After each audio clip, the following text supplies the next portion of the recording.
প্ৰথমবাৰৰ বাবে ৪৫ দিনৰ ভিতৰত ঘোষণা কৰা হ'ল মেট্ৰিকৰ ফলাফল। অন্তিমবাৰলৈ সেবাই অনুষ্ঠিত কৰা হাইস্কুল শিক্ষান্ত পৰীক্ষাত প্ৰথমবাৰলৈ ব্যৱহাৰ কৰা হ'ল OMR शीट। পৰীক্ষাৰ্থীৰ বাবেও OMR शीट আছিল প্ৰথম অভিজ্ঞতা। OMR शीट ব্যৱস্থাত সফল হ'ল সেবা। ফলাফল ঘোষণাটো সহজ হ'ল হাইস্কুল শিক্ষান্ত পৰীক্ষাৰ। ৪৫ দিনতেই শিক্ষাৰ্থীয়ে লাভ কৰিলে ফলাফল। OMR शीट ব্যৱহাৰত বৃদ্ধি হ'ল উত্তীৰ্ণৰ হাৰ। তৃতীয় স্থানতকৈ প্ৰথম আৰু দ্বিতীয় স্থানত উত্তীৰ্ণৰ হাৰ বৃদ্ধি পালে এবাৰ হাইস্কুল শিক্ষান্ত পৰীক্ষাত।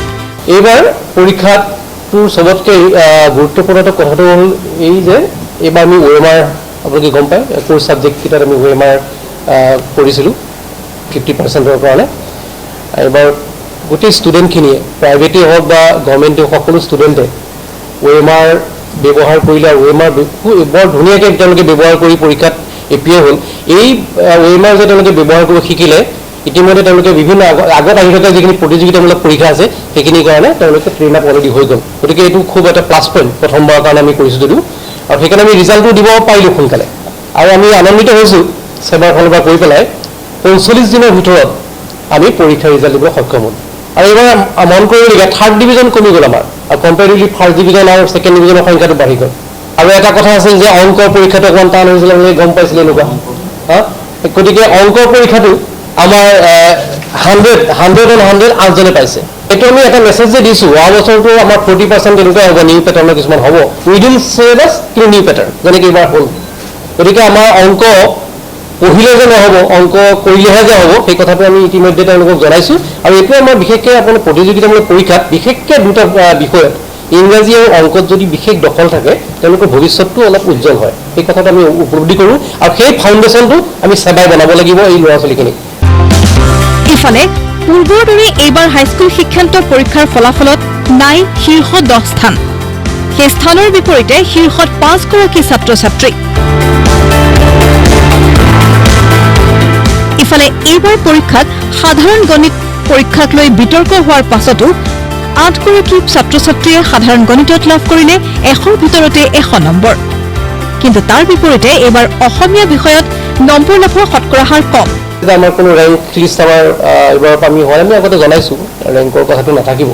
আৰু বহুতৰ ক্ষেত্ৰত কি হয়, বহুতে আমাক কৈও যে এইটো এটা আনহেল্ডি কম্পিটিশ্যন। আমাৰ ইয়াতো কি হয় জানে 1 নম্বৰৰ কাৰণে লাইন পাতে। আল্টিমেটলি যিহেতু নিউ এডুকেশ্যন পলিচি আহিও আছে আৰু তাতো আমি সেইমতে খাপ খাই আগবাঢ়িব লাগিবই। গতিকে এই বছৰৰ পৰা আমি কোনো ৰেংক ছিষ্টেমটো ৰখা নাই। তথাপি যিহেতু যিকোনো ডাঙৰ পৰীক্ষা হ'লে প্ৰথম দ্বিতীয় তৃতীয়জনৰ নাম কয় সকলো পৰীক্ষাতে, সেইকাৰণে আমি আপোনালোকক জনাইছোঁ যে প্ৰথম 3টা স্থানত কোন কোন আছে ইতিমধ্যে আপোনালোকে গম পাইছে। সেবা নামৰ হয়তো শেষ পৰীক্ষা।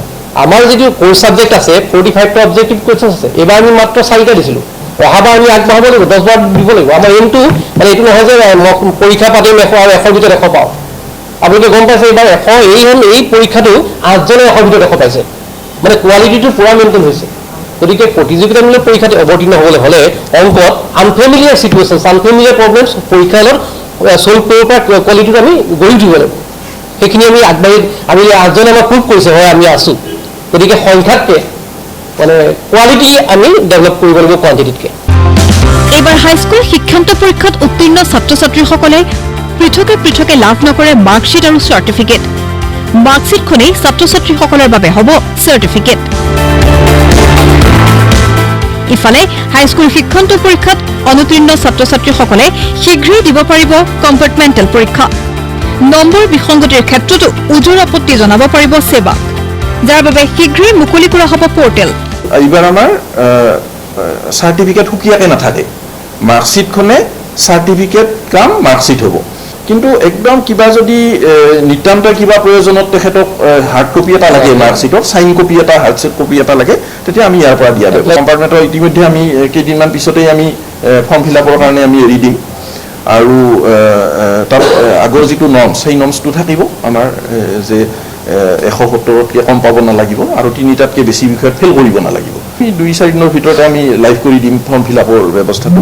লগতে যিসকল যাৰ অলপ আপত্তি আছে ইভালুৱেশ্যন সম্পৰ্কে তেওঁলোকেও ৰিচেকিঙৰ কাৰণে আমি এটা পৰ্টেল আমি খুলি দিম, তাৰ কাৰণে আবেদন জনাব পাৰিব। মুঠতে এইবাৰ মেট্ৰিক পৰীক্ষাত প্ৰথমবাৰৰ বাবে OMR শীট ব্যৱহাৰ কৰি পৰীক্ষাৰ ফলাফল কম দিনৰ ভিতৰতে ঘোষণা কৰিবলৈ সক্ষম হ'ল সেৱা। এক কথাত এইবাৰৰ পৰা অতীত হ'ব হাইস্কুল শিক্ষান্ত পৰীক্ষা। ভিডিঅ' জাৰ্নেলিষ্ট দীপক শইকীয়াৰ সৈতে মিতালী কোঁৱৰৰ ৰিপৰ্ট, প্ৰতিদিন টাইম।